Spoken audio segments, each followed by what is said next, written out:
नारायण महाराज त्यांच्या आधी सुरुवात संत निळोबारायांच्या पदस्पर्शाने पावन झालेली ही भूमी म्हणजे विठ्ठलवाडी। या विठ्ठलवाडीमध्ये 1737 मध्ये निळोबाराय आले आणि त्यांना भेटण्यासाठी प्रत्यक्ष पांडुरंग या ठिकाणी आला होता। संत निळोबाराय हे सर्वात शेवटचे संत असे म्हटले जाते। त्याच्यानंतर कुणी संत नाही झालं असं म्हटलं जातं, परंतु त्यानंतर सुद्धा संत झाले। परंतु संत पंचायतींमध्ये जे संत मानले जातात, संत ज्ञानेश्वर महाराज, संत तुकाराम महाराज, संत नामदेव महाराज आणि संत एकनाथ महाराज आणि संत निळोबाराय असे संत पंचायतींमधून मानलं जातं। आधी या संत पंचायतींमधील हे 5वे संत हे निळोबाराय अगदी लहानपणापासून त्यांना परमार्थाची आवड होती। परमार्थ करत असताना त्यांच्याकडे वतन आणि कुलकर्णी पद होतं। या पद करत असताना त्यांना अनेक अडचणी आल्या, म्हणून त्यांनी ते पद अगदी नाकारलं आणि त्यांनी पांडुरंगाची सेवा करण्याची सुरुवात केली। संत निळोबाराय पांडुरंगाचे परमभक्त होते। त्यानंतर ते वारी करू लागले, परंतु ज्यावेळेला ते वारी करत असत त्यावेळेला त्यांना तुकाराम महाराजांचे पुत्र नारायण महाराज हे पंढरपूर या ठिकाणी भेटले आणि त्याच्यानंतर त्यांची आणि निळोबारायांची चांगली ओळख झाली, ते चांगले मित्र झाले। त्याच्यानंतर तिथं त्यांना कळलं की तुकाराम महाराज हे वैकुंठाला गेले आणि परंतु त्यांनी जे तुकाराम महाराजांनी जे अभंग तयार केले आणि त्यावर त्यांचं अगदी मनोमन असं मन रमलं आणि त्यांनी मनापासून तुकाराम महाराजांची सेवा करण्याची सुरुवात केली। तुकाराम महाराजांची सेवा करत असताना म्हणजे नामस्मरण करत असताना, पांडुरंगाचं नामस्मरण करत असताना त्यांनी अधिष्ठान मानलं की तुकाराम महाराजांनी मला भेटलं पाहिजे। जवळजवळ 42 दिवस निळोबारायांनी अधिष्ठान केलं आणि अन्न पाण्याशिवाय 42 दिवस ते राहिले आणि 42व्या दिवशी संत निळोबारायांना तुकाराम महाराज येऊन भेटले। त्यावेळेला त्यांनी असा अभंग लिहिला बघा, येऊन या कृपावंते तुकया स्वामी सद्गुरुनाथे, हात ठेविला मस्तकी प्रसाद देऊन केले सुखी। म्हणजे संत तुकाराम महाराज आपल्या गुरुनी त्यांच्या मस्तकावर हात ठेवला आणि त्यांना प्रसाद दिला, असा अभंग त्यांनी लिहिला। परंतु प्रत्यक्षात मात्र संत निळोबारायांना तुकाराम महाराजांनी खूप मोठा आशीर्वाद दिला आणि गुरुनिष्ठा गुरुभक्ती काय असती ते संपूर्ण जगाला निळोबारायांनी दाखवून दिलं।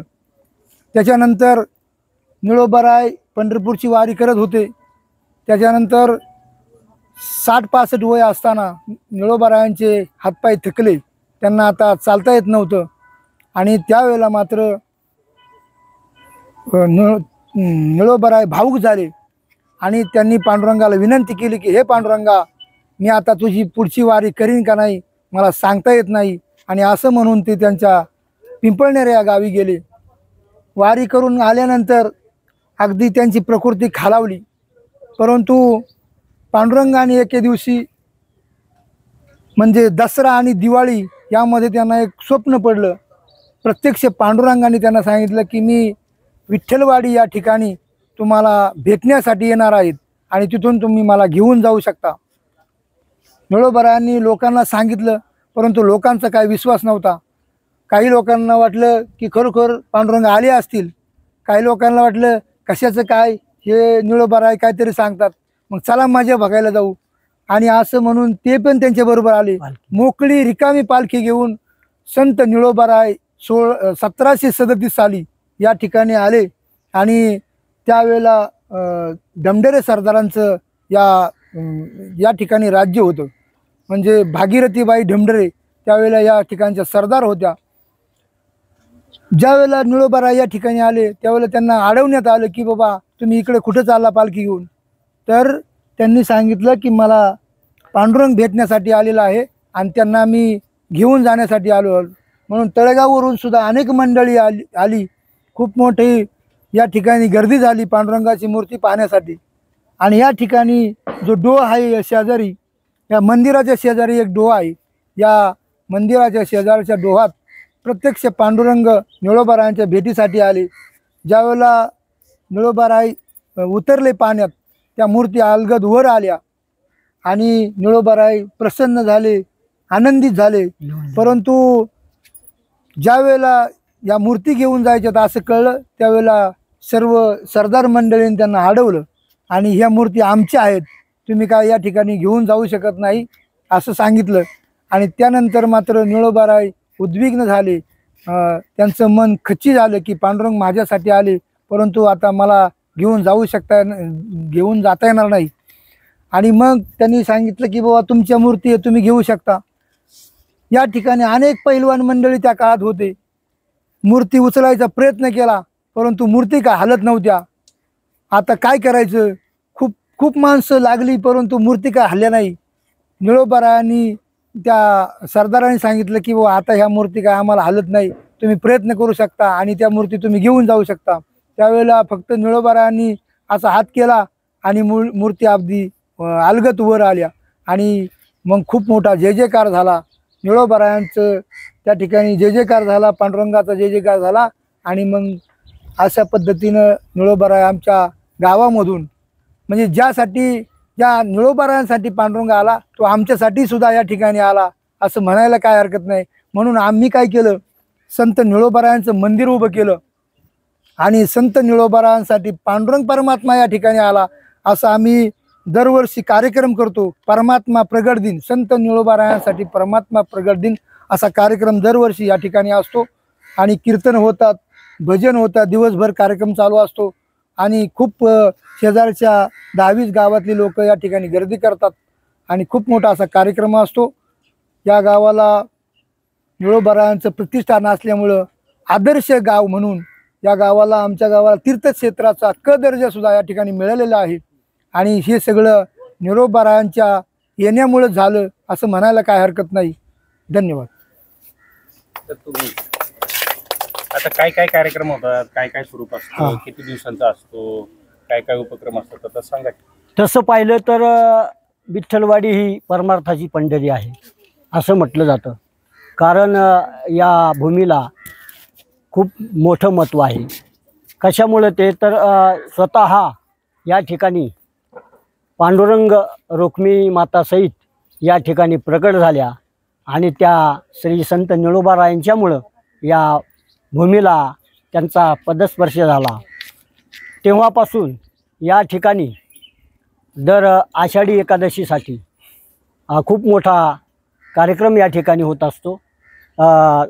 सकाळी पहाटे देवपूजा होते, त्यानंतर दिवसभर भजन, काकड आरती, भजन या ठिकाणी मोठे आजूबाजूच्या परिसरातील सर्व भजनी मंडळी या ठिकाणी येऊन आपली भजनरूपी सेवा या ठिकाणी सादर करतात. आणि त्यानंतर दुसऱ्या दिवशी बार्शीचा जो कार्यक्रम आहे, ज्याप्रमाणे पंढरपूरमध्ये जसा बार्शीचा कार्यक्रम होतो त्याच प्रकारचा या ठिकाणी बार्शीचा कार्यक्रम केला जातो आणि दहीहंडी फोडली जाते त्याप्रमाणे. आणि त्या जुन्या काळातील ललित कार्यक्रम जो असतो, ललित म्हणून, तो या ठिकाणी साजरा केला जातो. या ठिकाणचे ग्रामस्थ त्या पात्रामध्ये ललित पात्र स्वतः साकारतात आणि रात्रभर या ठिकाणी तो कार्यक्रम केला जातो. आणि त्याचा आनंद खूप आजूबाजूच्या सर्व परिसरातील लोक घेतात. आमचे सर्व ग्रामस्थ या ठिकाणी या सहकार्य करत असतात. आणि नित्यनेम या ठिकाणी सकाळी काकडा आणि संध्याकाळच्या वेळेला हरिपाठ केला जातो. आणि दर अशा एकादशीसाठी, शुद्ध एकादशीला या ठिकाणी कीर्तनरूपी सेवा होत असते प्रत्येक याला, म्हणजे दर शुद्ध एकादशीला, आणि भजन रूपी सेवा होत असते. सर्व ग्रामस्थ दुसऱ्या दिवशी या ठिकाणी महाप्रसाद करतात एकादशीच्या दिवशी, दुसऱ्या दिवशी बार्शीला, आणि त्याचा आनंद या ठिकाणचे सर्व ग्रामस्थ घेतात. अशा प्रकारची सेवा या ठिकाणी पांडुरंगाची केली जाते. मार्गशीर्ष सप्ताह मार्गशीर्ष द्वितीय द्वितीयेला या ठिकाणी फार मोठा सप्ताहाचं आयोजन केलं जातं. 81 साला ज्ञानेश्वरी पारायण, कीर्तन रूपी सेवा, प्रवचन रूपी सेवा, भजन रूपी सेवा या ठिकाणी अखंडपणे 7 दिवस चालू असते. 81 सालापासून 81 पासून साधारण या ठिकाणी 43 वर्ष आत्तापर्यंत या ठिकाणी झालीत या सप्ताहाचं आयोजन करण्यासाठी. या ठिकाणचे ग्रामस्थ अतिशय भक्तिभावाने या पांडुरंगाची सेवा करतात. अशा प्रकारे निळोबरायांचे या ठिकाणी मंदिर बांधण्यात आलेलं आहे. मला वाटतं 2016 मध्ये या ठिकाणी निळोबरायांचं मंदिर बांधण्यात आलं. त्यांची सेवा, त्यांची नित्य आरती या ठिकाणी केली जाते आणि त्यांची सेवा या ठिकाणी केली जाते. दिंडीविषयी सांगा ना मग ताई तुम्ही. आणि आषाढी वारीसाठी जो पालखी सोहळा पिंपळनेरवरून पंढरपूरकडे मार्गस्थ होत असतो, निळोबाराय श्री संत निळोबाराय पालखी सोहळा, तर त्या पालखी सोहळ्यामध्ये या विठ्ठलवाडी ग्रामस्थ, विठ्ठलवाडी प्रासादिक दिंडी यांचा जो रथापुढे 1 नंबरचा मान या गावाला पिंपळनेरच्या ग्रामस्थांनी दिलेला आहे. कारण प्रत्यक्ष पांडुरंग या ठिकाणाहून त्या ठिकाणी गेलेत.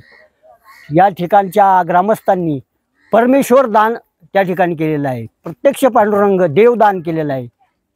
साधारण गोष्ट नाही आहे देवदान करणं.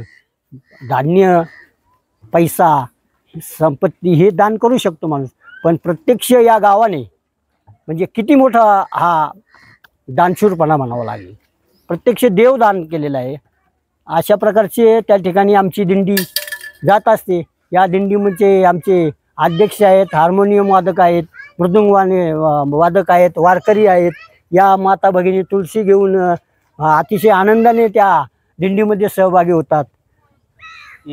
थोडं पुढे या ना, पुढे या. सांगा तुम्ही कधीपासून जायला लागले, काय काय करता? नाव सांगा. गवारे. सांगा सांगा सलग सांगा. मंगल नवनाथ गवारे. 4थं वर्ष आहे माझं दिंडीचं. कुठपर्यंत जाता, काय काय करता सांगा. आई तुळशी घेतो, भजन म्हणतो, ऐकतो, टाळ वाजवतो. तुम्हाला येते का एखादी गवळण घेऊन? पण तुळस घेऊन जाता. किती बायका असतात, किती महिला असतात? 40 महिला 40. मुक्काम किती होतात काय असं सांगा. कामात 13 15 14 शेवटचा. एकूण किती महिला असतात दरवर्षी? दरवर्षी आता काही कमी होत्यात, जास्त होत्यात, वाढत्यात. काय 10 वाढल्या तर 5, 2 1 2 घरी राहत्यात. परत असं कमी जास्त तुम्ही होत्यात. येताही जातात का? हा हा तुम्ही पण हो या हा, ना तसे त्या. येते बरोबर तुळस घेऊन सांगा. ये. त्यांची मुलाखत घ्या बरोबर सांगा. सांगा सांगा सांगा. कसली दिंडी आहे तुम्ही सांगा की. दिंडी नाव सांगा. सांगा. मेघा शरद गवारे. हा. निळोबारायांची. थांब थांबा तू आता एक काम गडबडू नको. ऐक ना, गडबडू नको. त्याला म्हणायचे गडबडायचं काय कारण आहे? संत निळोबारायांच्या पालखी सोहळ्यामध्ये 1 नंबरची दिंडी म्हणून विठ्ठलवाडी प्रासादिक दिंडी असते. त्या दिंडीमध्ये आम्ही 40 महिला आणि 60-70 काय पुरुष काय करता? आणि मुक्काम, फुगड्या खेळता, गाणी म्हणता, जे आनंद काय घेतो आहे तेवढं. आहे. ठीक आहे ओके. गप्पा. नाही काय नाही, ठीक तिकडे आहे. मंदिरात काय नाही जायला अडचण, काय नाही अडचण. तुला जे काही सांगायचं ते सांग. सांगा सांगा. नाव सांगून सांगा. आवाजात सांग, मोठ्या आवाजात. सांगा. माईक घेतला का? माईक जवळ धर. हा, धरलं. मेघा शरद गवारे. विठ्ठलवाडीवरून पिंपळनेरला मुक्कामाला जातो मी. कुठून राहिले ते. नाही सांगता येत. जाऊ कसं दे. कसं काय अध्यक्ष आहे? तुम्ही सांगा. लक्ष द्यायला येत नाही.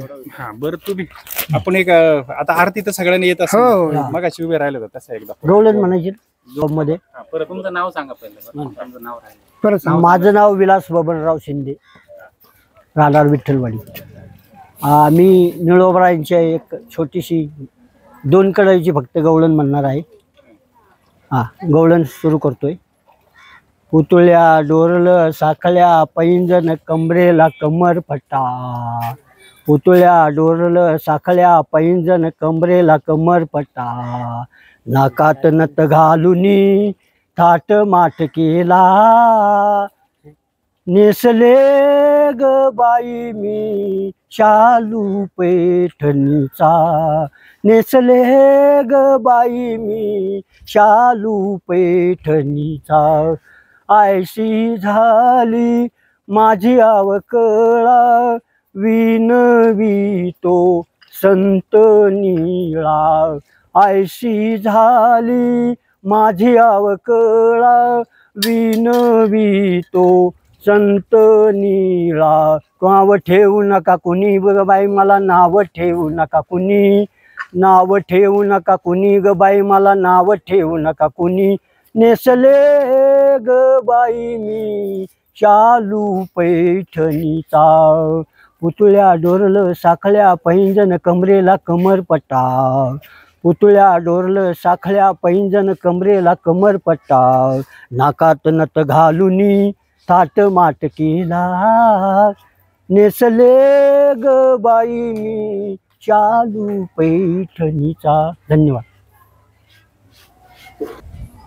1 2 3 4 निज रूप निर्गुण धनी पुरे नाम म्हणून अवतार सगुण हा जाना येऊन या तारिले दिनमुड जना भक्ती वैराग्याच्या दाविल्या खुना जय देव जय निळा स्वामी आरती उवाळुतो पादपद्मी जय देव नाशिवंत संसारा सोडिले पाणी भावी आराधीला एक चक्र पाणी सेवा करून देवे वाहिले पाणी सदनी उभा केला कटे देऊन पाणी जय देव जय निळा स्वामी आरती उवाळुतो पादपद्मी जय देव एकविध भाव तुमचा लेखा उपदेशी वैकुंठी येऊन या तुका नाना साक्षात्कार दावी जन लोका महिमा जाणून पांडुरंग वंदी पादुका जय देव जय निळा स्वामी आरती उवाळुतो पादपद्मी जय देव अंगण वंदीन चरण डोळ्यान पाहिन रूप तुझे प्रेमे आलिंगीन अनंत पूजन भावे वाळेन मने नामा तमेव माता पिता तमेव बंधू सखा तमेव विद्या तरुण तुमेव तमेव सर्व मम देव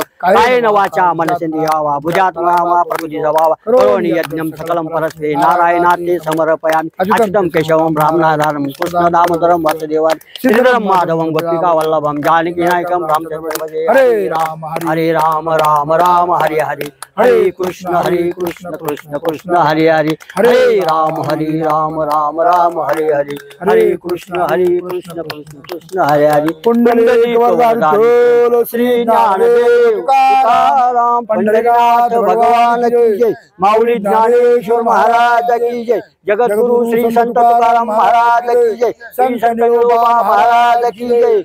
हर हर महादेव. गोपाल कृष्ण भगवान की जय.